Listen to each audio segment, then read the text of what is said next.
All right, guys, let's check out another Casio world timer. This is the ae1200wh. Now, I have a little bit of confusion for you because I picked this one up at Walmart. There's the part number at Walmart, WH5KC. I paid $19.92.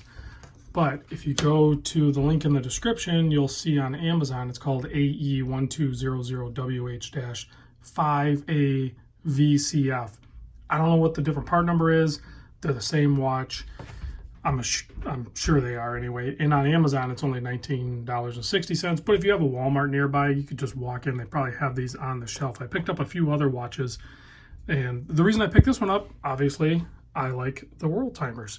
I like to play with them and modify them and put different straps on them and do the color panels and everything like that. So when I saw this one, which they are calling it a black and gold, that doesn't look like gold to me. It's kind of like a bronze color to it. It's all plastic, guys. There's no metal in this. It's all plastic. The only metal is basically this case back here and the screws. So case size on this though, 39.5 millimeter, excluding the crowns, or the pushers and their shielded area. So 39.5, lug to lug 45. Thickness 12.9 millimeters, so just under 13. And then it has an 18 millimeter lug width here, and you can see their factory straps actually flare out, and that's what I did when I had this custom leather made. I had AE Leather Goods have it also flare out, so I like that, the way it matches. Same thing happens when you do the metal bracelets. They flare out and they match. There is a ton of different options.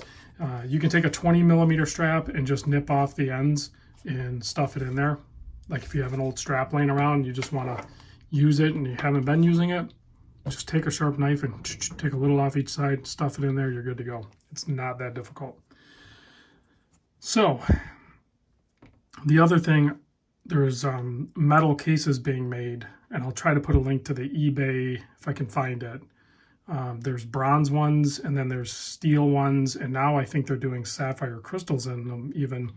But they're like a couple $100. So you take a $20 watch and then you rip it apart and take the guts of it and you stuff it in a $200 case. You got to be a little crazy to do that, but there are a bunch of us that are doing it, including myself.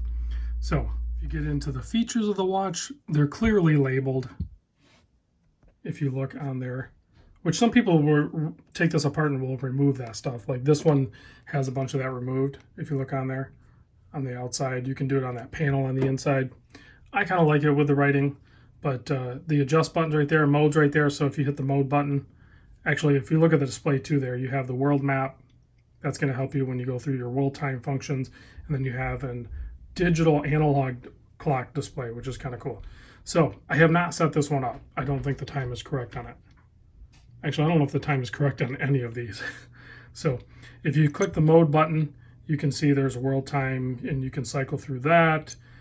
There's plenty of tutorials on this. There's alarm functions. You have your timer, and then you have your stopwatch. I think you just start it there, stop it, and then you reset it with adjust, and then you can scroll back through, and then you're back on, I think it's set for Tokyo time. So to adjust it, you basically hold the adjust button down, and then you can see your flashing there. So that zeros it if you're in the seconds. If you hit this mode button again, now you can go to daylight savings time. You can turn that on or off. Then you hit mode again. Now you can see I'm on Tokyo time, but we're going to go ahead and scroll through and put it on my time zone, NYC. But I'll have to adjust the time. So it's not like synced or anything like that. It's not automatic. So you'll have to manually adjust the time. And then you can do 12-hour or 24-hour. So that's always kind of fun too. And then obviously the year, the day, and the date. And then your light function is how long the light stays on. So we're going to do 3 seconds. And then we're back to there. You just hit adjust and you're back normal. So that's just a brief, they're pretty intuitive. Most Casio watches seem like they are. Let me give you a wrist shot. The resin straps are actually really comfortable. I know it's a cheap watch, guys, but they're just fun. They're cheap and they're pretty dang cool. the cool factor on them for the price is just off the charts. I don't think there's really any other watches that really compete with it, cool factor versus price. So if you don't have a world timer, check one out. I think you might have some fun with it. There's tons of different options. There's even a gray model one, and then there's all kinds of mods you can do with it too. I kind of like the orange light backlight. I really like the watches as they are, but to modify them, that's also very fun. So thanks for watching, guys. I'll see you in the next vid.